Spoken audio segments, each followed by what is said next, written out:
범용 자료 구조를 이제 하나 만들 건데, 스택을 만들어 볼게요.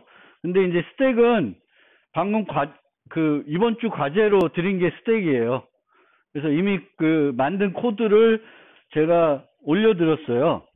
스택은 뭐냐 하면은, 리포 형태로 데이터를 제거할 수 있게 해주는 자료 구조입니다. 그래서 가장 마지막에 넣은 게 추출되는 거예요. 그래서 얘는 언제 쓰이냐면은 가장 최근에 뭘 했는지를 알고 싶을 때 쓰는 게 스택입니다. 그래서 예를 들면 우리가 괄호 검사를 한다.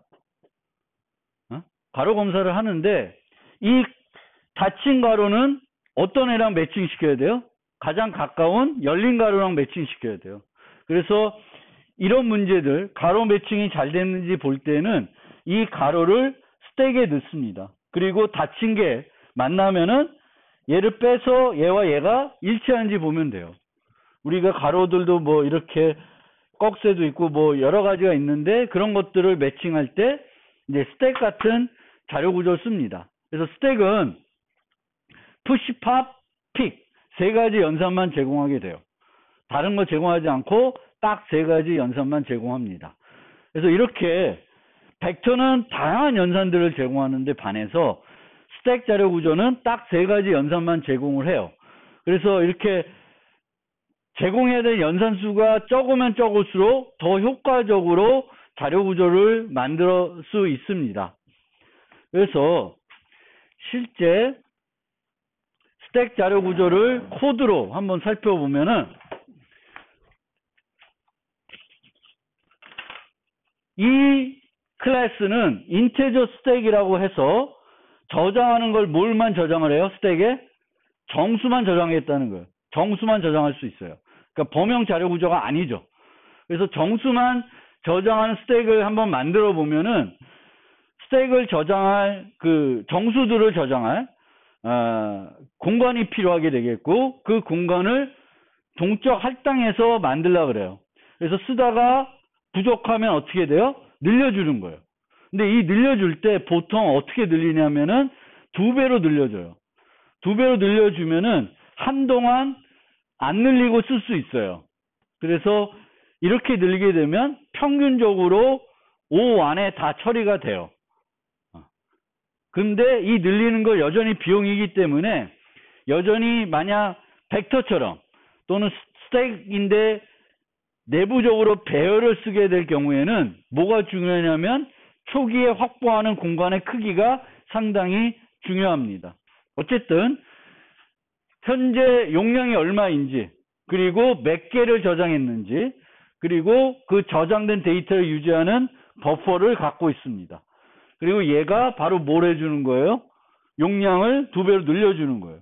그래서 템프라는 공간을 원래 거에 2배로 늘려준 다음에 기존 데이터를 템프로 옮기고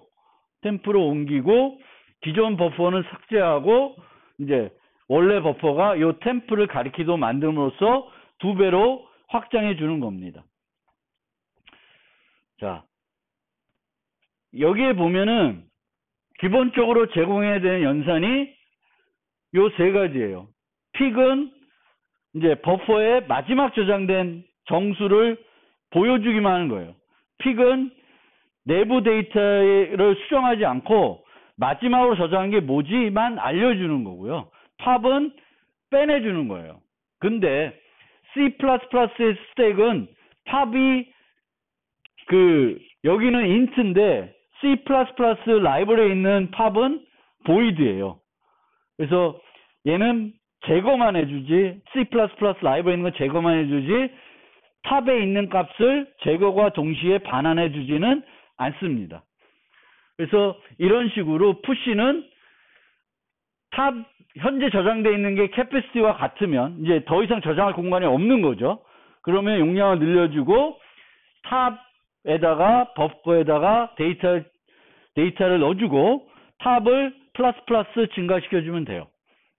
그리고 탑은 이 수업이라는 건 원래 필요 없는데 이 버퍼 탑 마이너스 있는 값을 반환해주고 탑을 줄여주면 돼요.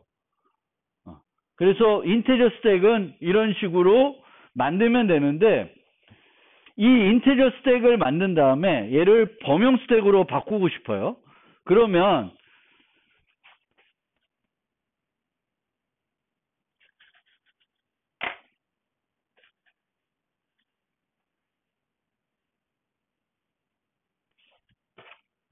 이렇게 클래스 앞에다가 템플릿 키워드 쓰고 타입 네임 t를 쓰고, 아까 보면은 그 인티저 스택에서 요 버퍼의 타입이 뭐였어요?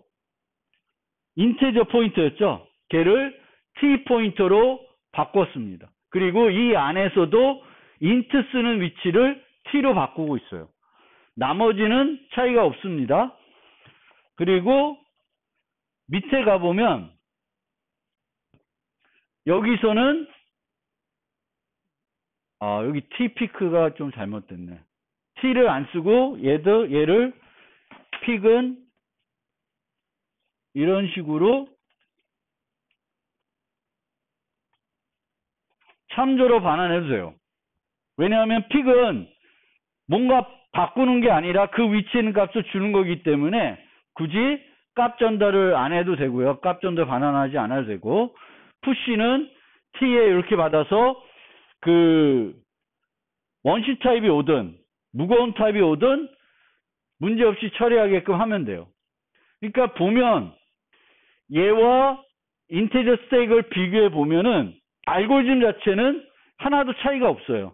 뭐만 바꾸고 인트가 나타난 자리를 t로 바꿔주시면 되는데, 그냥 t로 바꾸지 말고 이 t가 원시 타입도 될 수 있고 모두 될 수 있다? 무거운 타입도 될 수 있으니까 그거를 감안해서 이제 반환 타입이나 매개 변수 타입들을 좀 잘 맞게끔 무거운 거 오더라도 효율적으로 처리할 수 있게끔 해주시면 돼요. 알겠죠? 그 다음에 여기서 조금 복잡한 내용인데 요걸 꼭 하나 설명드리고 하고 싶어요. 인플레이스 개념이에요. 인플레이스.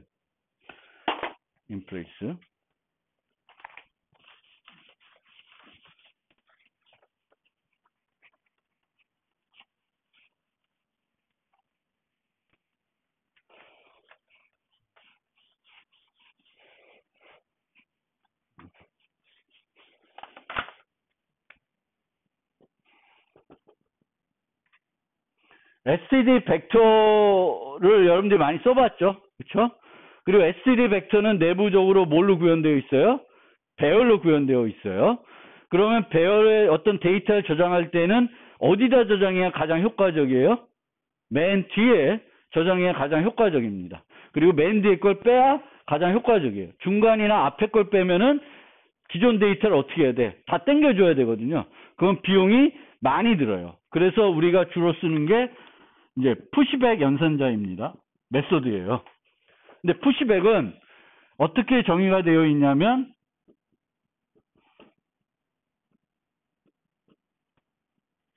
이렇게 참조로 정의되어 있고, 또 하나가 있어요. 두 개가 다중 정의되어 있는데,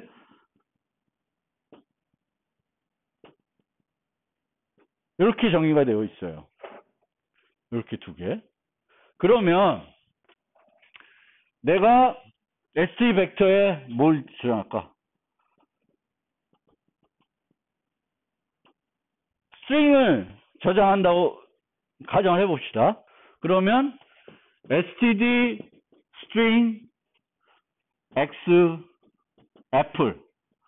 애플이 있다고 합시다. 애플이 있고 이 벡터가 100이라는 게 있어요. 그러면 100 푸시백 x 하면 1번, 2번 어느 게 호출돼요? 2번? 1번이 호출되죠? 왜냐하면 이 x는 L밸류예요, R밸류예요? 변수니까 L밸류예요. L밸류니까 R밸류는 전달이 안 되고 얘로 전달이 됩니다. 그러면 이 안에서 어떤 일이 벌어지냐면 어떤 그 안에 버퍼의 i번째에 x를 저장하는 이런 코드가 실행이 돼요. 그러면 얘의 비용을 한번 생각해 봅시다. 비용. 전달 비용은 어때요? 있어요, 없어요? 1번을 쓰니까. 전달 비용? 없죠? 전달 비용이 소요가 안 돼요. 참조를 전달하니까. 복사하는 비용들이 안 생기는 거예요. 그 다음에 요 과정에서는 어떤 대입 연산자가 불러줘요?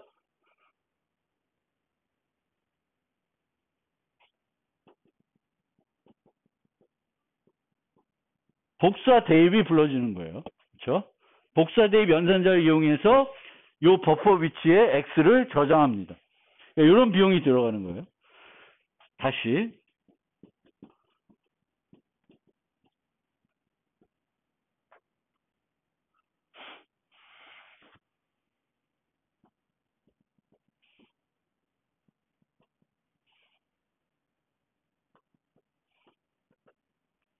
이렇게 호출했다. 그러면 이제는 얘는 L 밸류예요, R 밸류예요? 얘는 L 밸류 아니죠. 임시 객체죠. 변수에 저장을 하지 않고 있어요. 일시적으로 만든 객체고 그 함수 호출하고 끝나면은 사용하지 않는 객체예요. 그러면 얘는 R 밸류예요. 그러면 얘는 어디로 전달돼? 여기로 전달되겠지. 그쵸? 요걸 이용하겠죠. 그러면 전달 비용은 얘도 또 없어. 그럼 내부적으로는 어떻게 뭘 할까?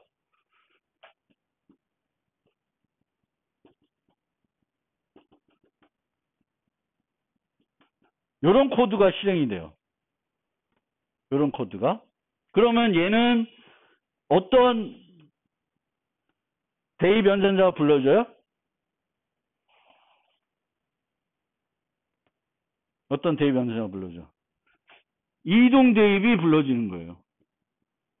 얘는 임시 객체니까 얘를 일로 이동해도 상관없어요. 얘는 나중에 없어져도 상관없으니까 이동 대입이 돼요. 근데 전달 비용은 없지만 여기서 임시 객체를 어떻게 했어요? 생성을 했죠. 그래서 여기에 0번째에 임시 객체 생성 비용이 들어가는 거예요. 그러면 마지막입니다. 100 in place grape 이렇게 했어요. 그러면 여기서 기대하는 건 물론 SE스트링이라서 얘를 SE스트링으로 바꾸겠지만 안 바꾼다고 생각하고 in place니까 어떻게 하냐면 in place는 요 코드가 이해돼요? 요 코드가 어떤 식으로 이루어지는 거냐면 new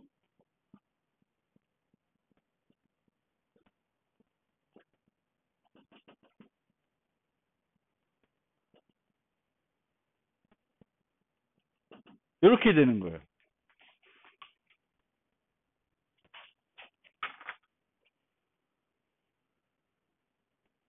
이렇게. 여기서 new 여기 하면은 원래 new 하면은 어디에 공간이 확보돼요? 원래 new를 하면 공간은 힙에 확보가 되는 거예요. 근데 여기에 주소를 주면은 그 위치에다가 새 객체를 만드는 거예요. 내가 만들려는 객체를 특정한 위치에다가 new를 할 수 있어요. 그래서 여기다 만드는 거예요. 이런 식으로. 그러면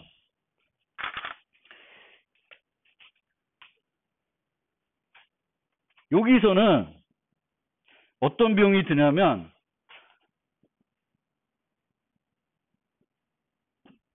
전달 비용이 소요가 되긴 하는데 그 전달 비용은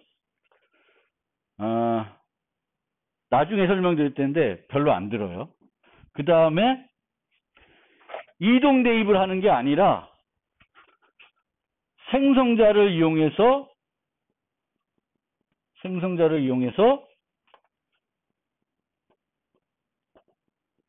해당 위치에 객체를 생성합니다. 그러면 얘와 비교해 보면 임시 객체 생성하는 게 없어진 거죠. 그리고 이동 대입이라는 걸 안 하고 그냥 객체를 생성하고 있는 거예요. 그러니까 여기에 예제를 하나 보면 이 인플레이스 예제가 어디 갔냐? move assignment, move constructor, 인플레이스 없나? 인플레이스, 테스트 인플레이스. 여기 있다. 원래는 person이라는 객체를 만들어서 넘겨야 되는 거잖아요. person을 만들 때 홍길동하고 나이를 주는데 얘네들은 뭘 주는 거냐면은 객체를 생성할 때 줘야 하는 인자들을 주고 있어요. 그럼 그 인자들을 이용해서 여기서 그 인자들을 이용해 가지고 객체를 내부적으로 생성하고 있습니다.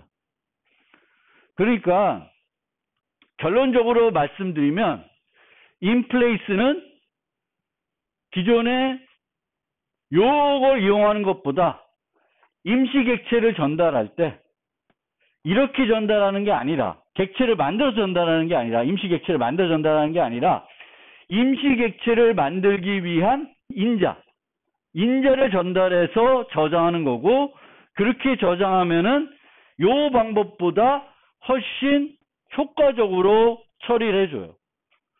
그리고 그 효과적인 걸 처리할 때 두 가지 여러분들이 알아두셔야 되는 게 있는데 하나는 in place new라는 거.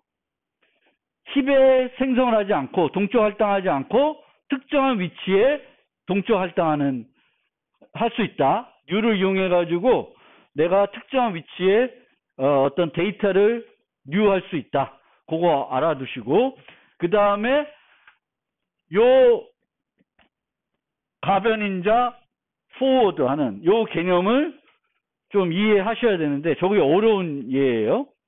그래서 그 부분을 좀 더 생각해드리면 뒤에 갔다가 봅시다. 자, 원래 C나 C++에서 여러분 가변인자 갖고 프로그램 해봤어요? 써봐는 했겠지. 왜냐하면 printf가 가변인자를 받는 함수예요. 그렇죠? printf는 5개를 내가 인자를 줄 수도 있고 3개를 줄 수 있고 여러 개를 내가 줄 수 있어요. 그러면 C부터 여러분들이 가변인자를 받는 함수를 만들 수 있어요. 근데 printf 같은 함수를 만들기에는 너무 번거로워요, 솔직히. C에서 쓰는 기법을 쓰면 되게 불편해요. 여러분들이 나중에 자바 배우고 나면 자바는 되게 쉽게 가변인자를 받는 함수를 만들 수 있어요. 근데 C나 C++는 가변인자를 받는 일반 함수를 만들기가 너무 어렵습니다. 어려운데 범용 함수를 만들 때에는 아주 쉽게 가변인자를 받는 범용 함수를 만들 수 있어요. 뭐만 하면 돼? 점점점만 쓰면 돼요. 여기다가 t1하고 점점점 썼으면 얘는 2개가 올 수도 있고 3개, 4개, 5개가 올 수도 있고 어떤 타입이 와도 상관이 없어요. 그리고 얘 전체를 점점점 써서 전달할 수가 있습니다. 그런데 C++17이 나오기 전까지는 이런 그 가변인자를 받는 범용 함수를 만들려고 그러면 재기적으로 2개를 만들어야 됐어요. 왜냐하면 여기 T1이고 나머지 오죠. 그럼 얘가 하나씩 빼서 써요. 하나씩 빼서 얘가 또 호출해. 그러면 여기에 첫 번째 인자는 일로 가겠죠. 그렇죠? 그러면 계속 하나씩 빼서 쓰다 보면은 맨 마지막에는 인자가 몇 개 남을까? 하나 남겠죠. 그 하나 남는 건 여기서 처리가 안 돼요. 어디서 처리하는 거야? 요 위에서 처리하는 거예요. 그래서 그 C++ 17 이전에 가변 인자를 받는 범용함수를 정의해야 되려면 어떻게 해야 되냐면 이렇게 재기적으로 두 개를 만들어야 됐어요. 두 개를 만들어야 됐는데 C++ 17이 오면은 폴더 익스프레션이라고 해서 이렇게 쓰면 저절로 돼요. 그냥 요것만 쓰면 다 돼. 다 되는 거야. 이거를 대신 해준다는 거지. 그래서 여기서 알아두셔야 될 거는 범용 함수를 만들 때에는 가변 인자를 받는 함수를 만들기가 대단히 쉽다. 문법이 이렇게 복잡하지 않고 쉽게 만들 수 있다는 거예요. 물론 이 가변 인자는 여러 개가 올 수 있고 다 다른 게 올 수 있어요. 하나가 인트, 하나 더블, 하나 SE 스트링 막 이상한 인자들이 다 와도 다 받는데 그런 애들을 처리하기는 힘들어요. 어떤 애들? 인트를 10개, 인트를 9개, 인트를 8개 받는 그런 애들은 이런 방식으로 쉽게 구현해서 처리할 수 있습니다. 그런데 저 가변 인자가 인플레이스하고 무슨 상관이 있냐? 연결시켜서 좀 생각을 해봅시다. 그럼 인플레이스는 뭐라는 거예요? 뭘 받는 거예요? 객체를 받는 게 아니라 뭘 받아요? 객체를 생성할 때 줘야 되는 인자들을 받는 거예요. 그런데 생성자들 보면 알겠지만 하나 받는 애, 두 개 받는 애, 세 개 받는 애 다양한 인자들을 받잖아요. 내가 어떤 애들 만들지 모르는 거고 어떤 애들이 어떤 종류의 어떤 개수의 매개 변수를 받는 생성자를 가질지 알 수 있어요? 알 수 없죠. 그래서 그런 애들을 다양한 애들을 다 받아서 인플레이스에서 받아서 걔네들을 갖고 생성자를 호출하려면 뭐가 필요해요? 가변 인자를 만드는 것이 필요한 거예요. 여기서 보면은 인플레이스는 뭘 받아요? 생성자에서 필요한 인자들을 여러 개나 적게나 필요한 만큼 받을 수 있어야 돼요. 그래서 뭘 쓰고 있어요? 가변 인자를 쓰고 있는 거예요. 그리고 그 가변 인자를 이용해 가지고 T 객체를 요 자리에서 생성하고 있는 거예요. 그러면 이 SV forward는 왜 이렇게 forward라는 걸 쓰고 여기에는 두 개짜리 썼을까? 이제 그거를 해결해야 돼요. 여러분들 이걸 이해하려면 가변 인자가 필요한 이유는 알겠죠? 가변 인자가 필요한 이유 생성자를 여기서 호출하려고 그래. 근데 생성자는 다양한 인자를 다양한 개수를 받을 수 있어요. 어떤 애들이 오든지 다 받아가지고 넘겨주려면 저 가변 인자 기능을 써야 돼요. 그 다음에 필요한 거는 뒤로 갔네. 완벽 포워딩입니다. 완벽 포워딩은 뭐냐면은 내가 받은 걸 이 함수에 그대로 특성을 바꾸지 않고 전달할 수 있어야 돼요. 즉 여기서 인플레이스에 받은 얘의 특성을 그대로 유지한 상태에서 이쪽 생성자의 인자로 넘겨야 되는 거예요. 넘겨야 되는데 이렇게 되면은 한번 이미 뭐가 돼? 이렇게 하면 복사 생성자에 의해서 A를 하나 생성해 버리지. 그러니까 얘는 완벽 포워딩이 안 되는 거예요. 그러니까 완벽 포워딩이 되려면 뭘 써야 돼? 참조를 써야지만 원래 그대로 L 밸류는 L 밸류, R 밸류는 R 밸류로 넘어가는 거예요. 그런데 얘를 만들면은 얘는 어떤 애들만 받을 수 있어요? R 밸류 못 받죠? 그렇죠? 얘는 R 밸류 못 받아요. 얘는 R 밸류, L 밸류를 받을 수 있어요. 근데 얘는 수정이 안 되네. 그렇죠? 그러면 이런 애 하나 만들어야 되는데 얘도 문제가 있어요. 이 A는 이제 R 밸류를 받았지만 이쪽으로는 이 A는 변수이기 때문에 L 밸류로 바뀌어 버려요. 그래서 안 돼. 그래서 어떤 애가 필요하냐면 얘와 얘가 필요한 거야. 그래서 2, 3, 5가 다 필요해요. 그러니까 A의 특성에 맞게끔 바에 전달해주고 싶으면 이런 애, 이런 애, 이런 애를 다중정의해줘야 돼요. 그래서 맞게끔 부르게끔. 이런 애, 이런 애, 이런 애.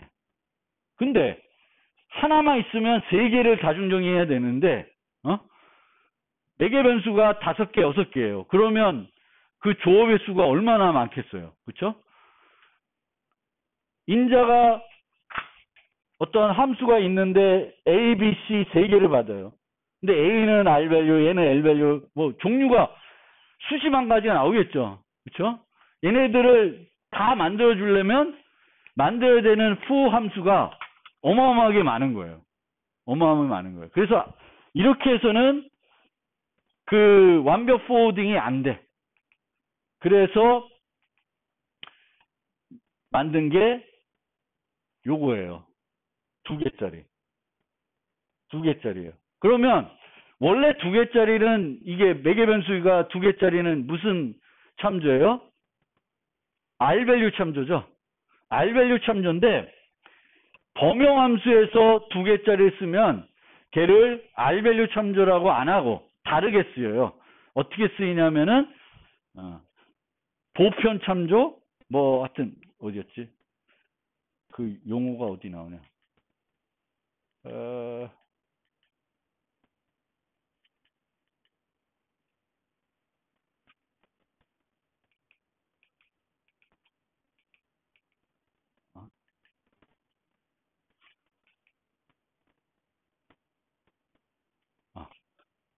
포워딩 참조라는 용어를 쓰게 됩니다. 포워딩 참조.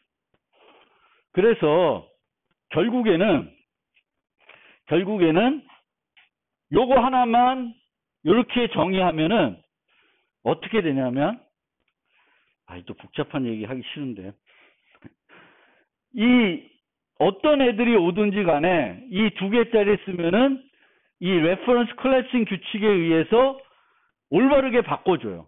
하나짜리는 2개짜리 뭐 이렇게 해가지고 올바르게 바꿔주게 되겠고 결국에는 우리가 이런 함수를 이렇게 만들게 되면은 A가 어떤 애들이 오든지 간에 L 밸류가 오든 R 밸류가 오든 L 밸류가 오면 L 밸류로 F로 전달해주고 R 밸류가 오면 R 밸류로 전달해줘요. 그래서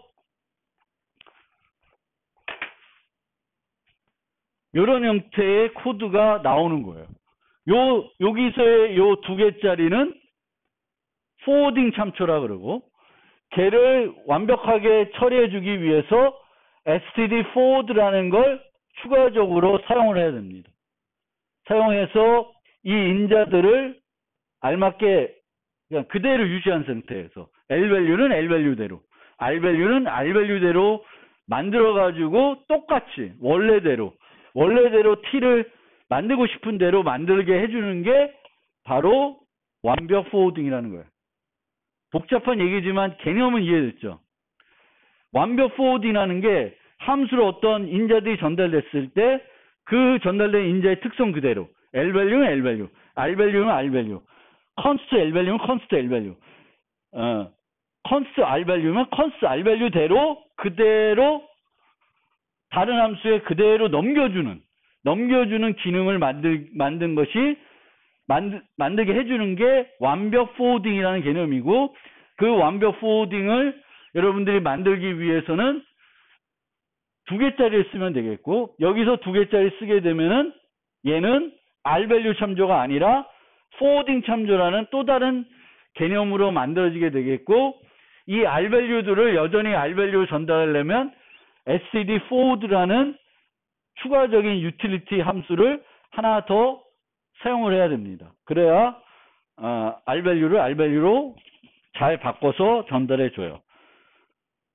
그게 완벽 포워딩 in place 요 개념이고요. 그게 좀 어렵게 느끼더라도 좀 개념만 좀 이해해 주셨으면 좋겠고 스킵한 내용 잠깐 말씀드리면 우리가 범용함수를 만들다 보면 범용함수의 어떤 특정 인자에 대해서는 조금 다르게 만들어야 되는 경우가 있어요. 그럴 때 쓰는 게 instantiation, specialization입니다. 그래서 이렇게 원래 범용 클래스가 있을 때 정수에 대해서만 좀 다르게 만들고 싶다. 그러면 이렇게 정수에 대해서만 다른 걸 만들 수 있어요. 스택의 정수에 대해서 뭔가 다른 걸 만들어야 될 이유는 없는데 예시로 보여드린 거예요. 그러니까 내가 범용 함수를 만들었는데 이 범용 함수는 다른 건 다 괜찮은데 어떤 특정 A라는 타입에 대해서는 조금 다르게 동작해야 돼. 그러면 그 A에 대해서만 다른 거 하나 더 만들 수 있게 해주는 게 specialization이라는 거고요. 그리고 템플릿 클래스의 스태틱 멤버를 쓰게 되면은 되게 헷갈린다. 그래서 가급적이면 안 쓰면 좋아요. 왜냐하면 여기다 스태틱 데이터를 넣게 되면 이 스태틱 데이터는 템플릿으로 인트를 썼던 애들 것만 공유하고자 하는 건지 모든 종류의 타입과 상관없이 공유하고자 하는 건지 애매해져요. 근데 이렇게 하게 되면은 어떻게 되냐면 세 개의 객체가 생성이 되면 스태틱 멤버는 데이터 S 데이터는 총 2개씩만 만들어져요.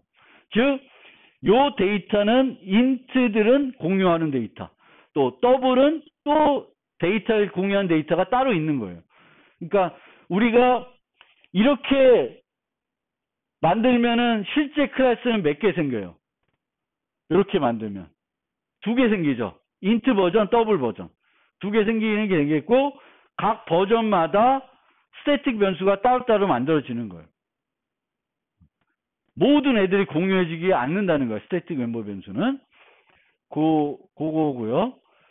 요거는 뭐 템플릿 클래스를 상속받을 수 있고 일반 클래스 상속받아도 템플릿 만들 수 있고 다 돼요. 그러니까 그렇게 할 수 있고요. 또 일부 메소드만 템플릿 메소드로 정의할 수 있고 템플릿 함수를 만들면서도 범용 함수를 만들면서도 이런 식으로 새로운 타입을 추가하기 위해서 요 함수만 위에다 또 템플릿을 추가적으로 쓸 수도 있어요. 그래서 일반 클래스 만들면서 하나만 범용 함수를 만들 수도 있고 범용 클래스를 만들면서 특정한 함수만 추가적인 타입 매개 변수가 필요하면은 그 함수 앞 위에다만 또 템플릿 키워드를 써서 매개 변수, 타입 매개 변수를 추가해서 사용할 수도 있습니다. 그리고 요거는 한 거고 요 두 개의 차이도 한번 여러분들이 잘 생각해 보세요. 원래 초기 C++C에서는 수업 함수를 뭘로 만들었냐면은 포인터로 만들었어요. C에서는 포인터로. 근데 이제 C++에서는 이런 식으로 참조로 만들게 돼요. 그럼 참조로 만들게 되면 요 과정에서 뭐가 불러져요? 요 과정에서. 요 A에서는 복사 생성자, 복사 대입, 복사 대입이 불러지겠죠. 근데 이렇게 만들면 뭐가 불러져? 이동 생성, 이동 대입, 이동 대입이에요. 그러면 이렇게 하는 게 이동 대입이 되게 효과적인, 이동 생성이 효과적인 SED 스트링 같은 애들은 얘를 쓰는 것보다 얘를 쓰는 게 어때요? 훨씬 효과적이겠죠. 그래서 이것과 이거의 차이도 여러분들이 이제는 좀 이해했으면 실제 수업은 이렇게 만들어져 있어요. 아니, 그러니까 이렇게 만들어서도 여러분들도 이제 함수들을 만들 때 이 SED move, 그러니까 이동이 편한 애들이 있어요. 이게 편하다면 효과적인 애들. SED 스윙처럼 내부적으로 동쪽 할당하는 애들, 이런 애들은 move, 그러니까 카피하는 것보다 muve하는 게 훨씬 효과적인 애들이 있고 그런 애들에 대해서는 이제 요것과 요거의 차이를 여러분들이 잘 비교할 줄 알고 나도 필요하면은 이렇게 구현하는 게 아니라 이렇게 구현할 수 있어야 되겠죠. 그리고 마지막